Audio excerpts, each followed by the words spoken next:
ध्रुव जी के पास भगवान पहुंच गए। ध्रुव जी तो समाधिस्थ है। जब व्यक्ति अंतर्मुखी हो जाता है तो उसको बाहर की बातें सुनाई नहीं पड़ती। ध्यान घन श्याम का दीवाना बना देता है,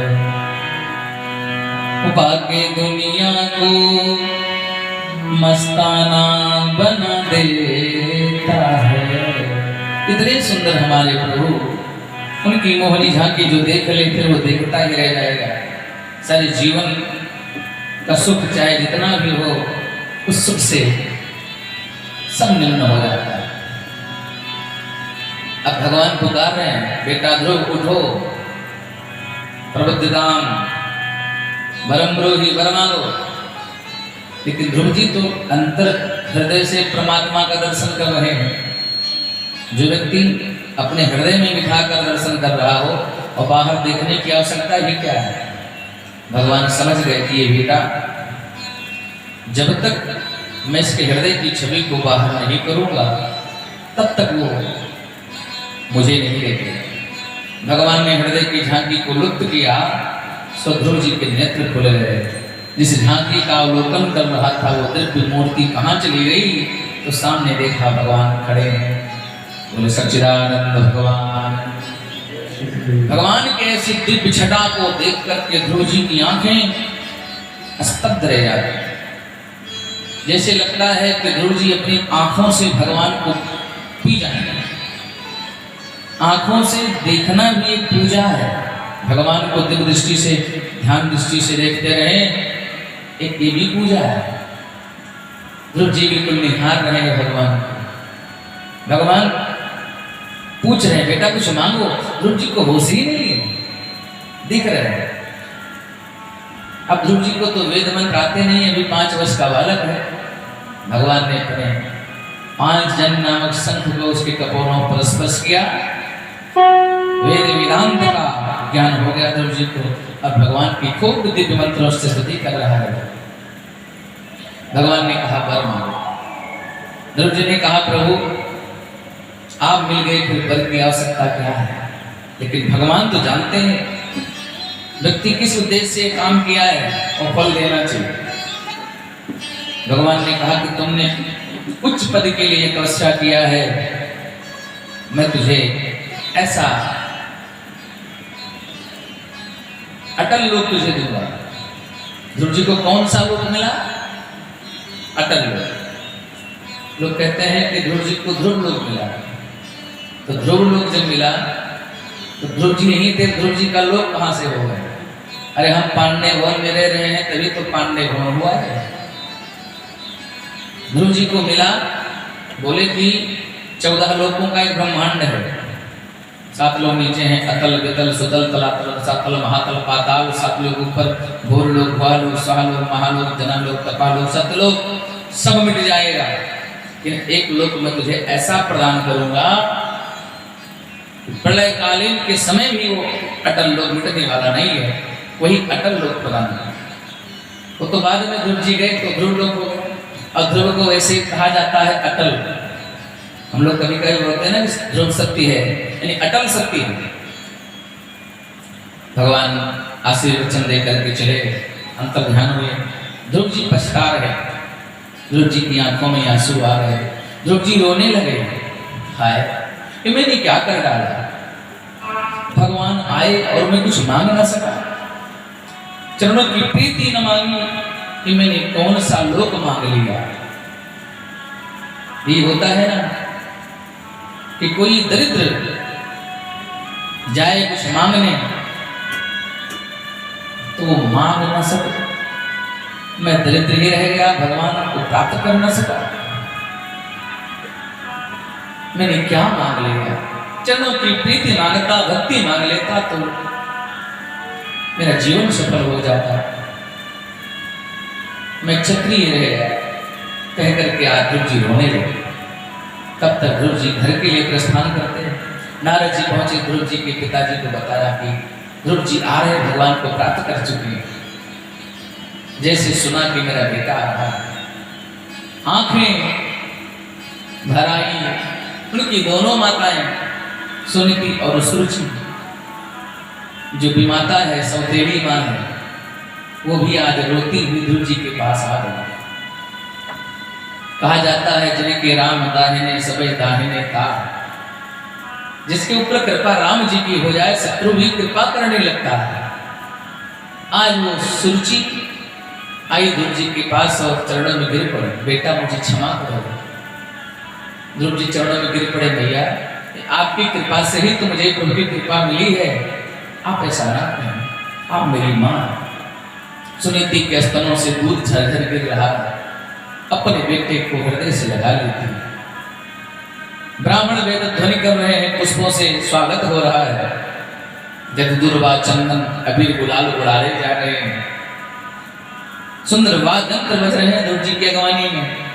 स्वयं महाराज तानपाद अपनी भुजा पसार कर ध्रुव जी को हृदय से लगा लेते हैं। ध्रुव जी के सर को बारंबार सूंघ रहे हैं। ये सर सूंघना जो होता है ये भी प्रेम का प्रतीक है। हम जिससे ज्यादा स्नेह करते हैं उसके सर को सूंघते हैं।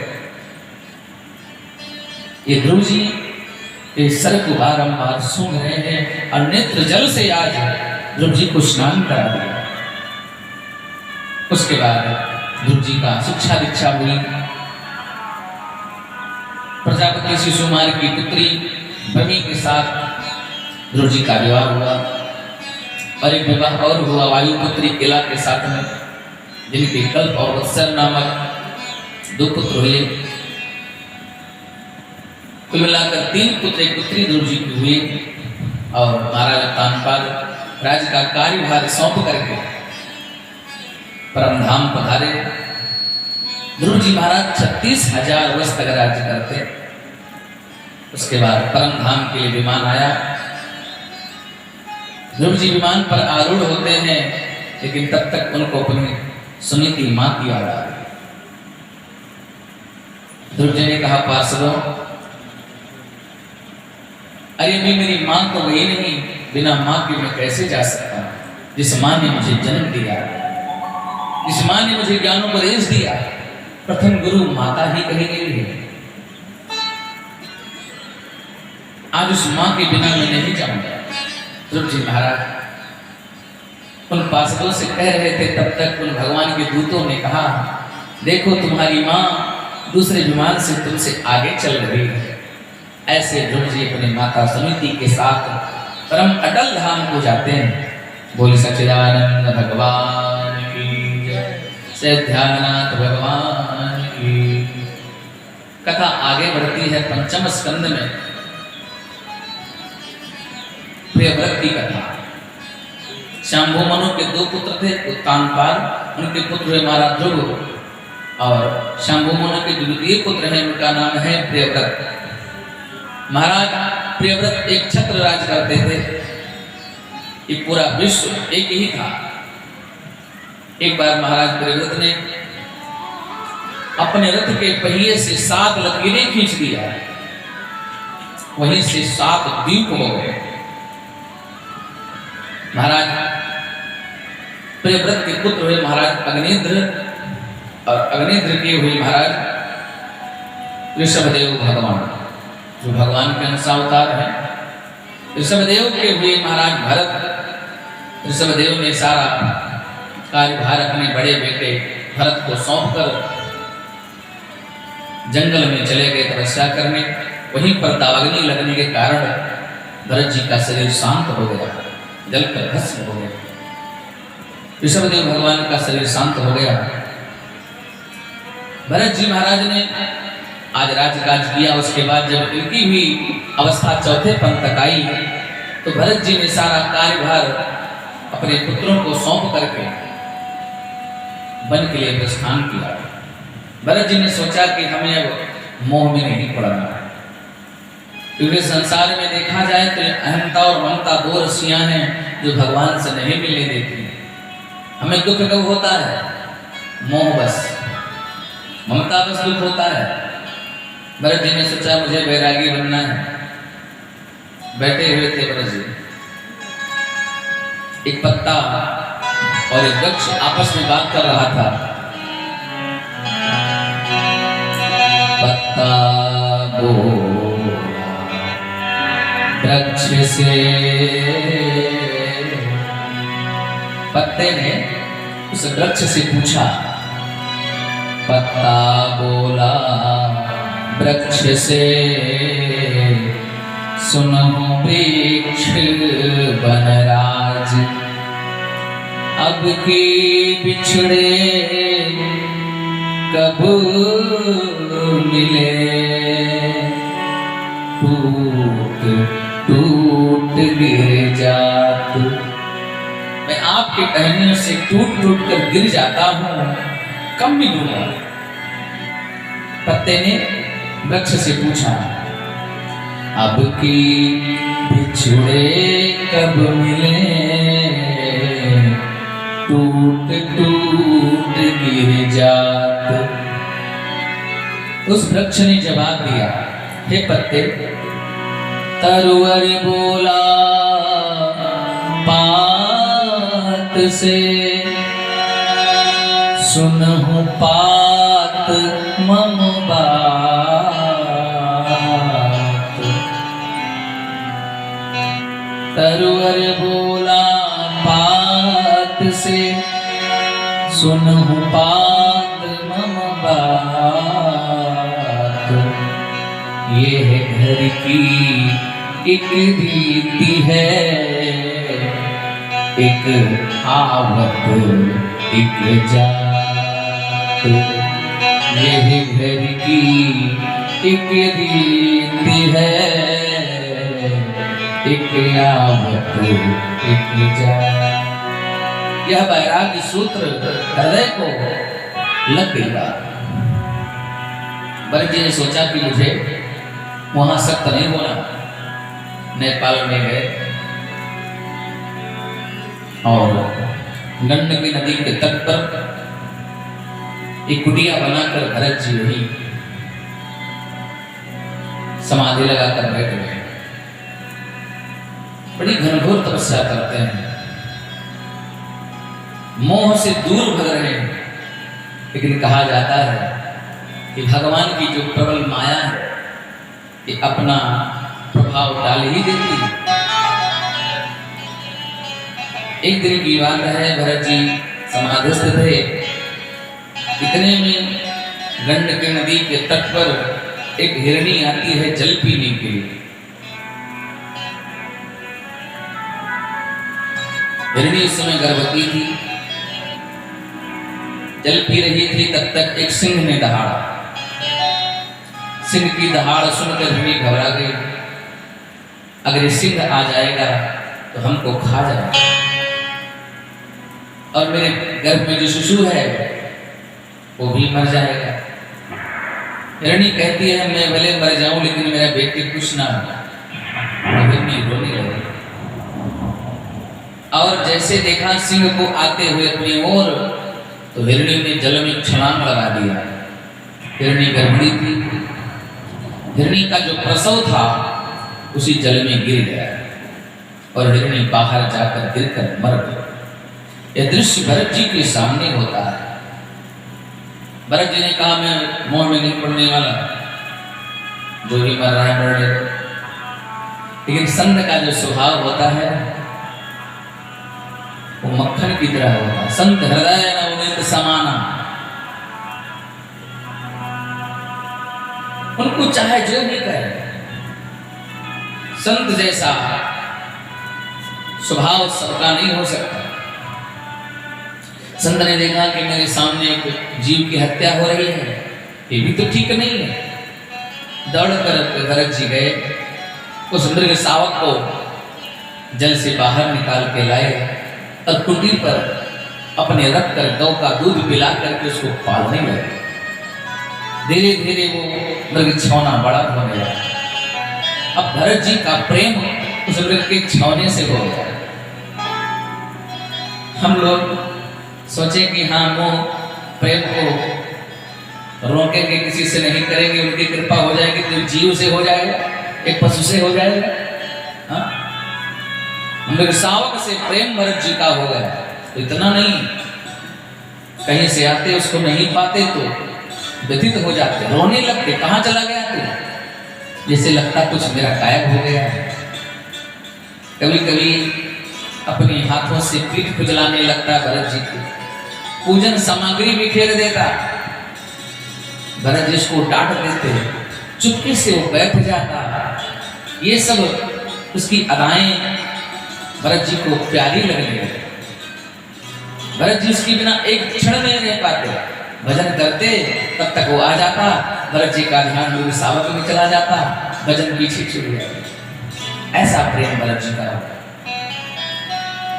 कहीं से आते, अगर मेरे सावक को नहीं पाते तो बिल्कुल व्याकुलता हो जाती भरत जी को।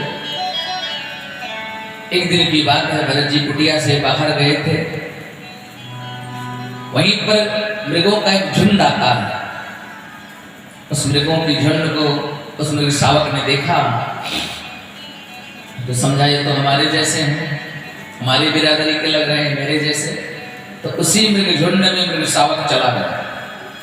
अब भरत जी कुटिया पर आते हैं तो कुटिया पर पहुंचकर देखा कि मृग शावक नहीं है। तो मृग शावक को देख करके ना देख करके भरत जी बहुत परेशान हुए और ढूंढने लगे, पुकारने लगे, बेटा तू कहाँ चला गया। और इतनी वेदना, इतनी पीड़ा हुई भरत जी को कि वो उसी के वियोग में भरत जी ने अपना प्राण ही त्याग दिया। शास्त्र कहता है अंते या मति सा गति, अंत में जो हमारी आपकी मति होती है वही हमारी गति होती है। मरते समय जिसका चिंतन करोगे वही बन जाओगे, पशु का चिंतन करोगे पशु बन जाओगे, जिस जीव का चिंतन करोगे वही बन जाओगे, वृक्ष का चिंतन करोगे वृक्ष बन जाओगे, सर्प का चिंतन करोगे सर्प बन जाओगे। तो भरत जी का जो ध्यान था वो मृग का ध्यान करते करते भरत जी ने प्राण त्यागा। सो भरत जी का दूसरा जन्म जो हुआ वो मृग योनि में हुआ। लेकिन तपस्या के कारण पूर्व स्मृति बनी रही कि मैं कौन था। है तो मृग रूप में भरत जी, लेकिन उनको पता है मैं राजा भरत था। आज मृग के प्रेम में आकर मैं मृग बन गया, लेकिन इस जीवन को, अब इस जन्म को मिथ्या नहीं जाने दूंगा। मृग के रूप में भरत जी वही गंगा की नदी के तट पर आकर के सूखे पत्ते खाकर जल पी करके तपस्या कर रहे हैं। और धीरे धीरे उस मृग का जब शरीर शांत हुआ तो भरत जी का जन्म एक ब्राह्मण के घर हुआ पुनः, और वहां भी उनका नाम भरत पड़ा। 4 भाई हैं, सबसे छोटे भरत जी हैं। अब भरत जी ने सोच लिया कि 2 जन्म मेरा मिथ्या चला गया, अब मुझे इस जन्म को मिथ्या नहीं करना, अब मुझे इस जीवन को परमात्मा में लगा देना है, सार्थक कर लेना है मुझे जीवन।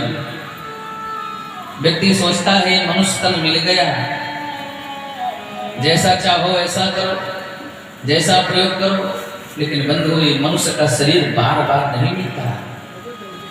जब 83,99,999 योनि के पश्चात मानव का शरीर विधाता देते हैं, जाओ अब तो सुधर जाओ। लेकिन हम जीवन में आए हैं, अपने आप को भूल बैठे हैं, कमाने में लगे हैं, खाने में लगे हैं, खिलाने में लगे हैं, बहाने में लगे हैं। प्रभु की जो भक्ति है उससे हम विमुख हो रहे हैं।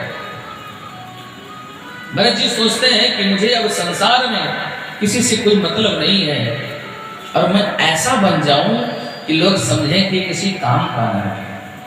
आप अगर ऐसे बन जाओ, लोग समझ लें किसी काम का नहीं है, चाहे तुम बने ही पागल हो जाओ, तो आपके पास कोई नहीं आने वाला।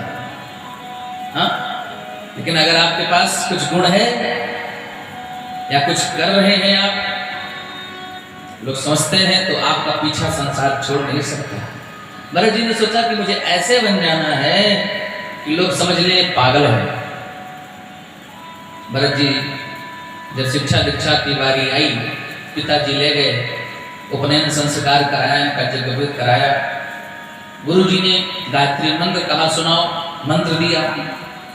3 महीने बीत गए, भरत जी मंत्र नहीं सुना पाए, जबकि भरत जी को पूर्व ज्ञान है।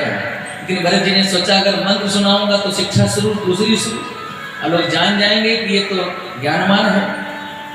तो भरत जी को तो केवल ये बनना है, भरत जी को ये बनना है कि हम कुछ नहीं है, लोग समझ जाए कि किसी काम का नहीं है। अब 3 महीने बीत गए, भरत जी ने गायत्री मंत्र तक नहीं सुनाया तो गुरु जी ने बोल दिया, भैया ये आपका बालक मंद बुद्धि का है, इसको ज्ञान नहीं हो सकता। भरत जी कहने लगे जय हो प्रभु, प्रमाण दे दिया गुरु जी ने, अब तो हम बिल्कुल पागल ही हैं। हाँ? भरत जी मस्ती में। अच्छा, भरत जी कभी कभी स्नान भी नहीं करते, मैले कुचैले मलमूत्र त्याग देते, उसी में पड़े रहते।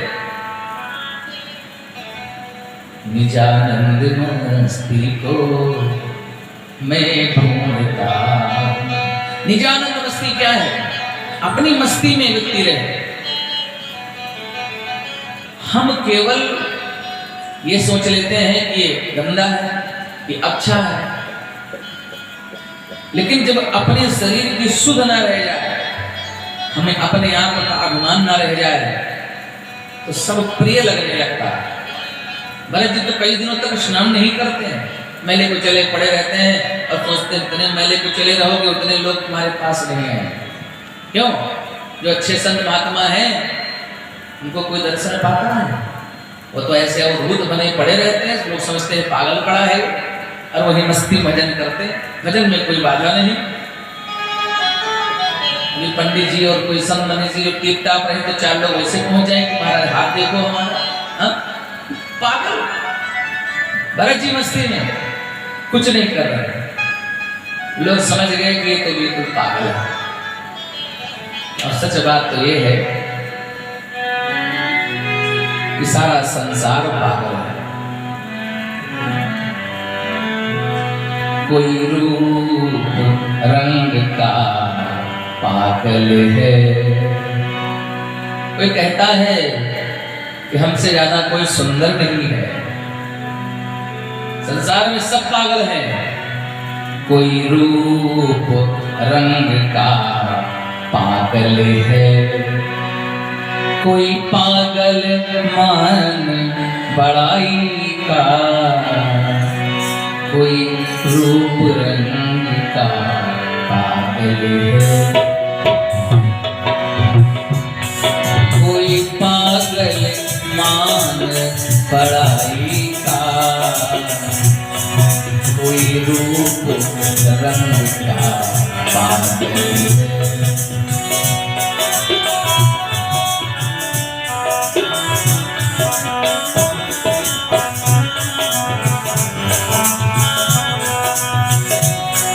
कोई रूप रंग का पागल है,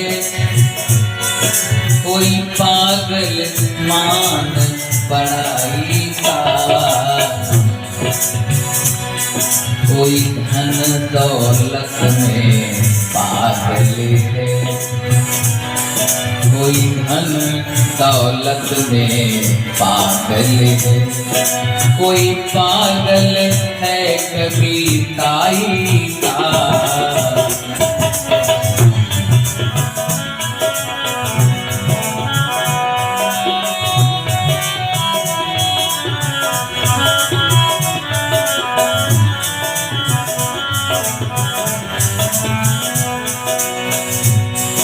कोई काम क्रोध में पागल है,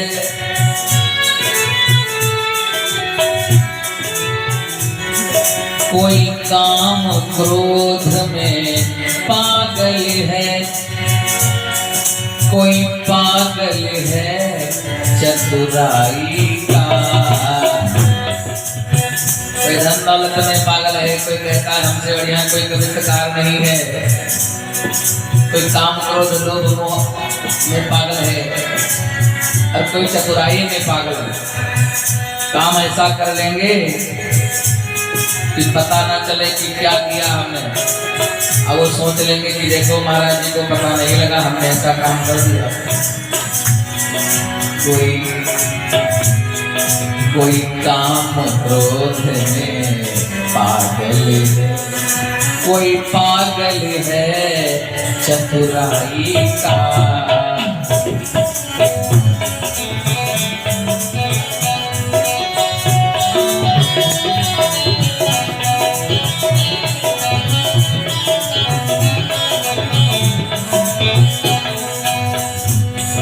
कोई काम क्रोध में पागल है, कोई पागल है चतुराई का। लेकिन सबसे बढ़िया वो पागल है। सब पागल है बंधु, सबसे बढ़िया वो पागल है जो पागल है रघुराई का।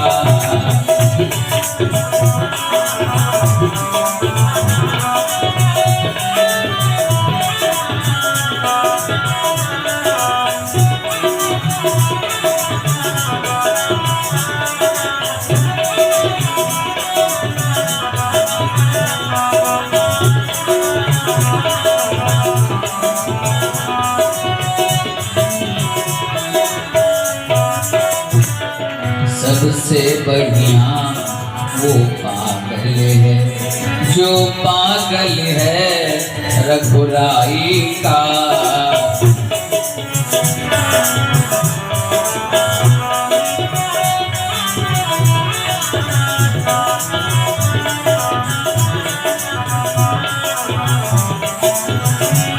भरत जी तो कहते हैं मैं ऐसे ही ठीक हूँ पागल। भरत जी मस्ती में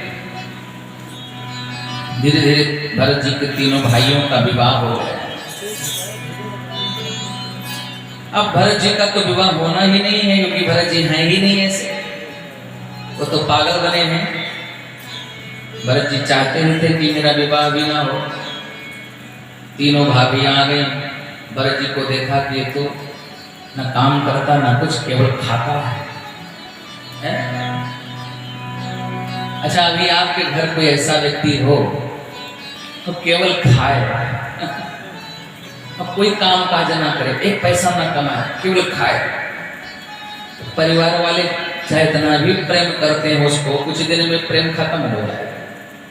चाहे वो स्त्री हो चाहे पुरुष हो, अभी कोई काम ना करे, बिल्कुल पड़ा पड़ा खाए, तो उसका प्रेम ही खत्म हो जाए। एक दृष्टांत मैं आपको सुनाऊं, सच्ची घटना।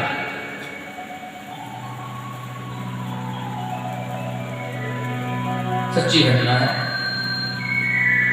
एक सज्जन थे तो उनका काम यही था केवल खाएं, खाते रहे और कुछ ना करें। वो इतना खाए कि 4-5 पंक्ति उठ जाए तब तक वो खाता रहे, न जाने कहाँ उसके पेट में समा है। अच्छा, भोजन परोसने वाले कभी कभी जब परेशान हो जाए, कब तक खाओगे, तो जानते क्या बोलता था सज्जन? कहता था, अरे भैया दाने दाने में लिखा है खानहार का नाम, जो हमारे भाग्य में वही तो हम खाएंगे।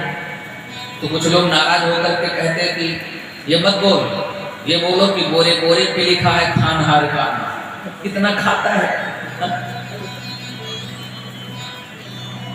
अब वो सज्जन इतना खाए कि रिश्तेदार नातेदार गांव वाले तो परेशान, घर वाले भी परेशान। अब जो बाहर इतना खाता है तो घर पे भी खाए। अच्छा, उसका काम ये है कि खाए फिर लुढ़क जाए, सो जाए, और कितना भी जगाओ जगे ना, केवल खाए।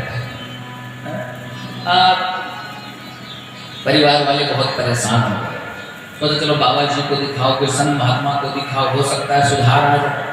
तो राक्षस तो नहीं इसके ऊपर सवार हो गया जितना खाता है। गुरु जी के संत जी के पास पहुंचे अपने बच्चे को लेकर। बोले, महाराज मेरा बेटा तो 18 साल का हो गया लेकिन खाता है तो और कुछ नहीं करता है। गुरु जी ने कहा, देखो ये इतना ही खाता है जिसका इतना खाता है, उतना ही तो खा सकता है जिसका इतना खाता होता है। कहा,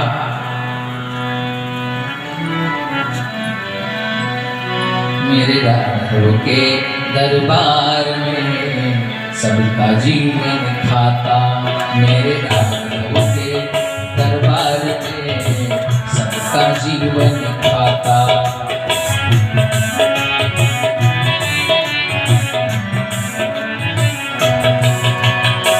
जैसे जो भी करनी करता, जैसी जो भी करनी करता, वैसा ही फल पाता मेरे राघव के दरबार में, सबका जीवन खाता।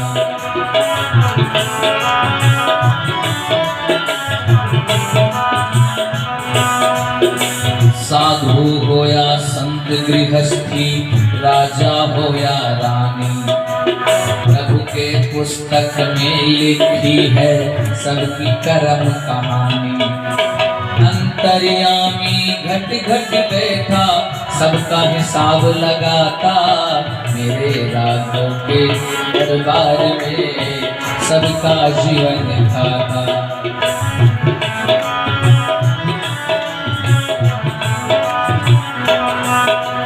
बड़े बड़े कानून है इसकी, बड़ी बड़ी मर्यादा, किसी को कौड़ी कम ना तौले, मिल न पाई ज्यादा। इसीलिए वो सारे जग का जगत पिता कहलाता मेरे राघव के दरबार में, सबका जीवन खाता।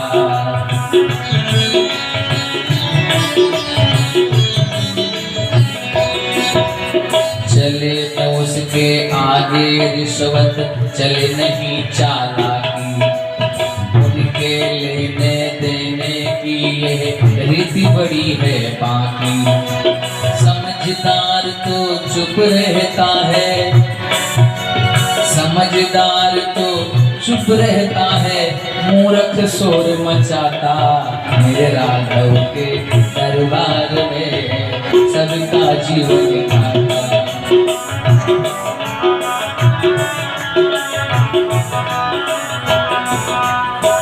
उजली करनी कर ले भैया, कर्म न करियो काला, लाख आंख से देख रहा है तुझे देखने वाला।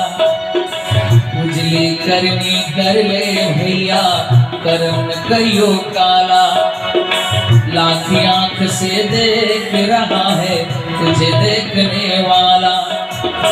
उसी की तेज नजर से प्यारे, उसी की तेज नजर से प्यारे, कोई नहीं बच पाता मेरे राघव के दरबार में, सबका जीवन खाता मेरे बाबा के दरबार में, सबका जीवन। संत जी ने कहा ये उतना ही खाता है जिसका जितना खाता है। बोले महाराज जी खाता है, कुछ काम काज करता नहीं, बस लुढ़क जाता है।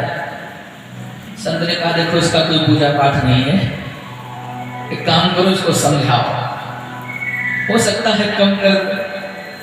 अब उसके परिवार वाले बिल्कुल परेशान, कुछ दिन समझाए भोजन कम दें। अब भोजन कम दें तो वो जाकर के गाँव में कहे भैया हमको भोजन ही नहीं मिलता, उनके परिवार की खूब बदनामी हो। अब परेशान घर वाले, एक दिन हद हो गई, परिवार ने उसको भगा दिया, लग जाए से लौट के मत आना। बेचारा चला गया, शाम को फिर लौटा है। लोगों ने पूछा फिर तू आ गया? उसने कहा हमने सोचा कि हो सकता है आप लोग मुझे भगा कर पछता रहे हैं। तो उसने लोगों ने कहा नहीं भगा से कोई नहीं पछता रहा, काम न करता है बस कुल खाता रहता है। बेचारा चला गया, घर वालों ने उसको भगा दिया। लेकिन ध्यान दीजिएगा, हुआ नहीं है और न होगा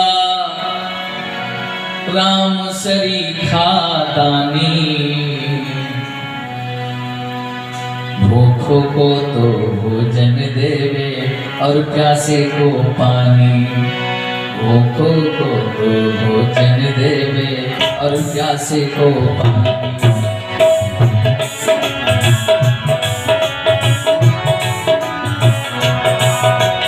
हुआ नहीं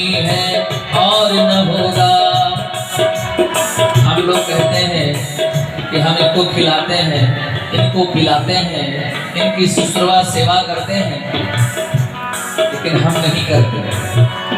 हुआ नहीं है और न होगा राम सरीखा दानी, भूखों को तो भोजन देवे और प्यासे को पानी, भूखों को तो भोजन देवे और प्यासे को पानी।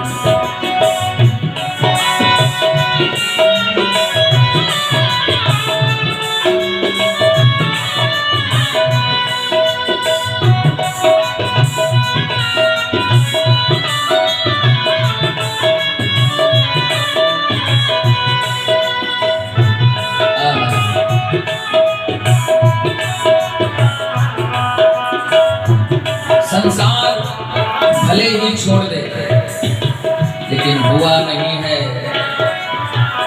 और न होगा राम सरीखा दानी, भूखों को तो भोजन देवे और प्यासे को पानी। घर से बेचारा जा रहा था, एक मंदिर दिखाई पड़े उस भुक्खड़ व्यक्ति को। मंदिर के पास देखा दो चार संत महात्मा बैठे हैं। संत लोग बड़ा मोटे तगड़े थे। संतों के पास पहुंच गया, संतों से कहा बाबा आप लोग क्या खाते हो, इतने मोटे तगड़े हो रहे हो। संतों ने कहा बस मंदिर में रहते हैं, जो प्रसाद मिल जाता वही पा लेते हैं।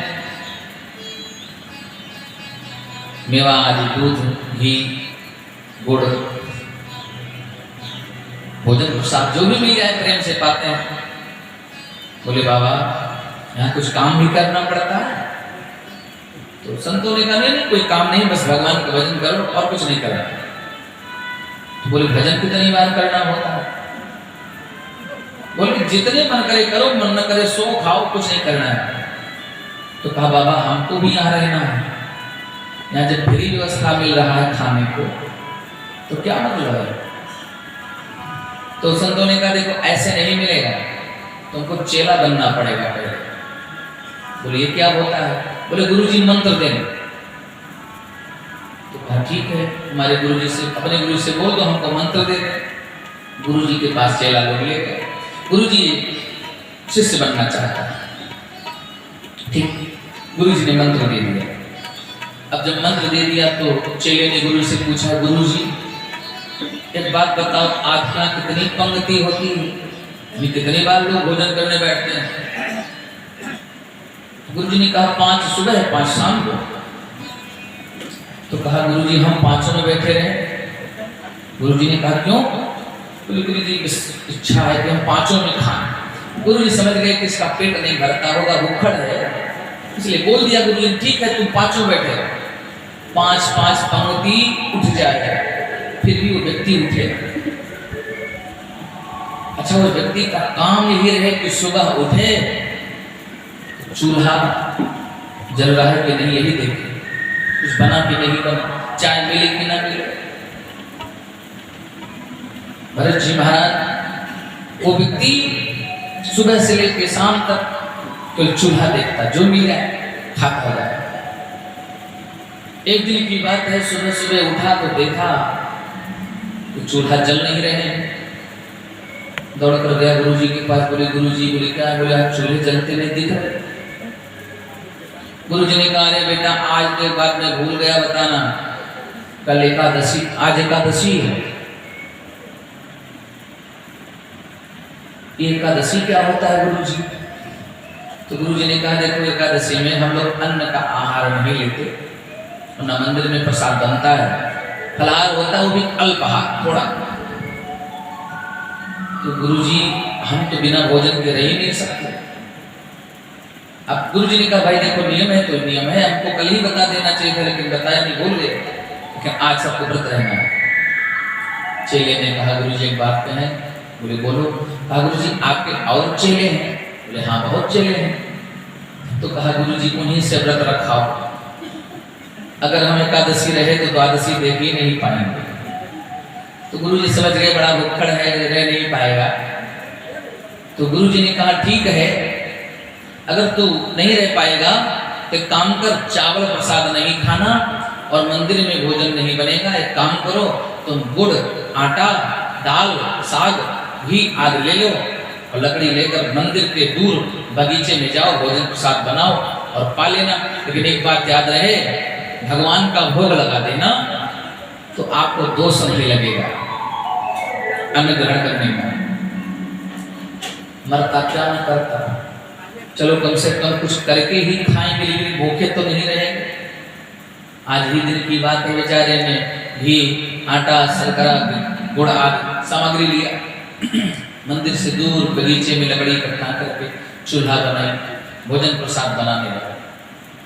भोजन प्रसाद बनाया, जैसे ही रोटी में घी लगाया, बड़ी सुंदर सुगंध आई, दाल में घी डाला, परोसा, जो ही उठाया ग्रास मुंह तक ले गया, तब तक गुरु जी की बात याद आ गई। गुरु जी ने कहा था भोग लगा देना तब पाना। अब कभी जीवन में वो भोग लगाया हो तब तो जाने कि भोग कैसे लगता है। उसने समझा भगवान को बुलाओगे, भगवान आएंगे, पालेंगे, चले जाएंगे। अब भगवान को पुकारने लगा, राजा राम आइए, प्रभु राम आइए,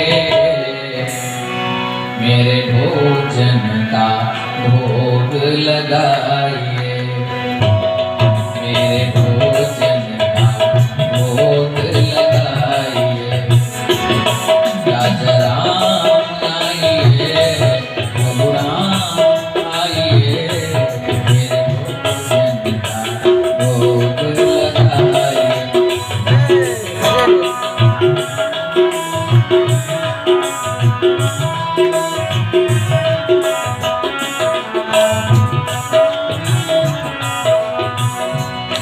मेरे भोजन का भोग लगाइए।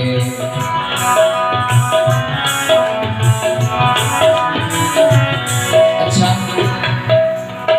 भगवान आते हो तब तो आओ, साक्षात भगवान आते हैं। अब वो बेचारा भूख लगी है, उसको जोर से, घी की महक अलग से, दाल महक अलग से, अब परेशान, तो फिर पुकार रहा है, कहता है कि मुझे पता है आप नहीं आ रहे हो, मंदिर में आपके बड़े ठाट बाट होते हैं, आचमनी अर्धाना आरती यहाँ यही मेहमान, आचमनी अर्धाना आरती यहाँ यही मेहमान, रूखे सूखी खाओ प्रभु जी, रूखे सूखी खाओ प्रभु जी, और पियो नदी का पानी, राजा राम आइए, प्रभु राम आइए, मेरे भोजन का भोग लगाइए।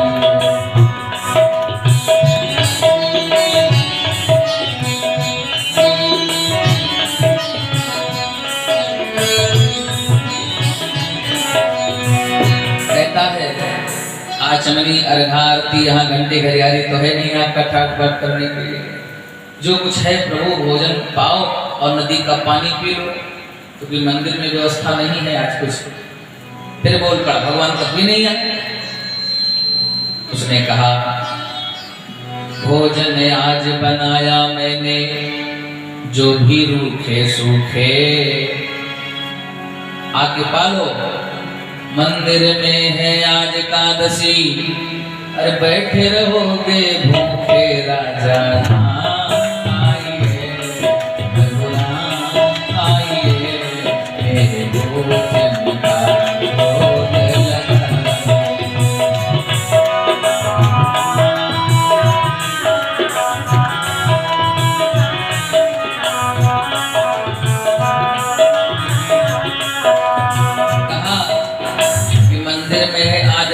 बैठे रहोगे भूखे, वहां के भरोसे मत रहना, वहां एकादशी है इसी हम यहाँ चले आए, यहाँ पे पालो जो पाना।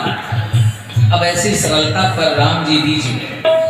राम जी कभी साक्षात आते नहीं थे, लेकिन जब देखा ऐसे भक्त पुकार रहा, उसको ये पता नहीं है, तो राम जी प्रकट हो गए। लेकिन अकेले नहीं, सीता समारोह पितवाम भागम, श्री सीता जी को लेकर प्रकट हो गए। अब उस सज्जन ने देखा कि मैंने एक भगवान को बुलाया था, या तो दो दो आ गए, अब तो भोजन कम पड़ जाएगा, पक्की बात है। अब राम जी के पास पहुंच गया, बोले प्रभु ये कौन है? तो राम जी ने कहा मेरी प्रिया है श्री सीता जी। बोले महाराज हम तो जानते थे अकेले आओगे, लेकिन चलो ठीक है, बड़ी सुंदर झांकी है, थोड़ा थोड़ा दोनों पा लेना, थोड़ा ही पाऊंगा और क्या। श्री सीता जी को श्री राम जी को भोजन प्रसाद कराया। उसके बाद राम जी चलने लगे तो राम जी से उस चेले ने कहा कि भगवान अगले एकादशी को थोड़ा जल्दी चले आना, इतना विलंब सहा नहीं जाता भोजन बन के। भगवान ने कहा ठीक है चले आए। चेला गया गुरुजी से, बोला गुरुजी आटा बढ़ाओ, सामान बढ़ाओ। गुरुजी ने कहा क्या हुआ? बोले गुरुजी एक भगवान को बुलाया, वहां दो भगवान आए। गुरुजी ने समझा कि इसका पेट नहीं भरा होगा, चेले से कहा था इसको राशन और बढ़ा दो। अब दूसरी एकादशी आई, फिर ले गया सामग्री, पूरा भोजन प्रसाद बनाया। तो सोचा कि श्री सीता जी भी आई थी, बड़ी सुंदर लग रही थी, तो क्यों ना जुगल जोड़ी को दोनों को बुला लिया जाए। बुलाया, राजा राम आइए, सीताराम आइए, मेरे भोजन का भोग लगाइए।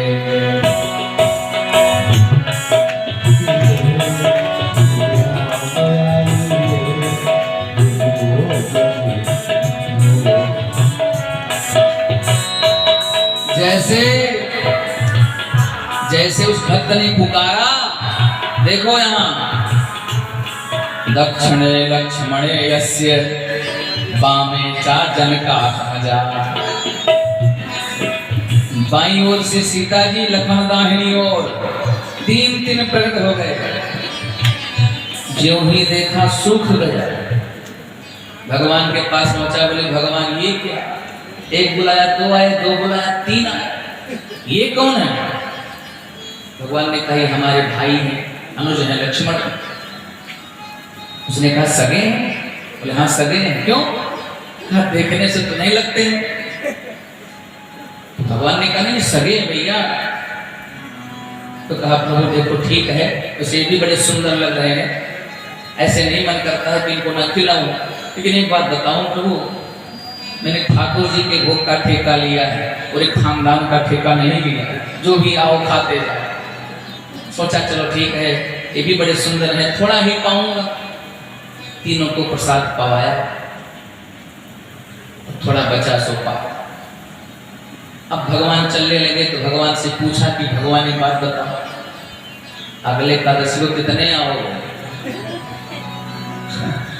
कितने आओगे अगले एकादशी को? भगवान ने कहा तुम भोजन प्रसाद तैयार करना, जितना आना होगा आ जाएंगे। आप गुरु जी के पास फिर गया चेला, बोले गुरु जी राशन बढ़ाओ, सामान बढ़ाओ। गुरु जी ने कहा क्या हुआ, उतने में पेट नहीं भरा क्या? चेले ने कहा गुरु जी एक भगवान बुलाया, दो आए, दो बुलाया तीन आए, अब राशन बढ़ाओ नहीं हम भूखे रह जाएंगे।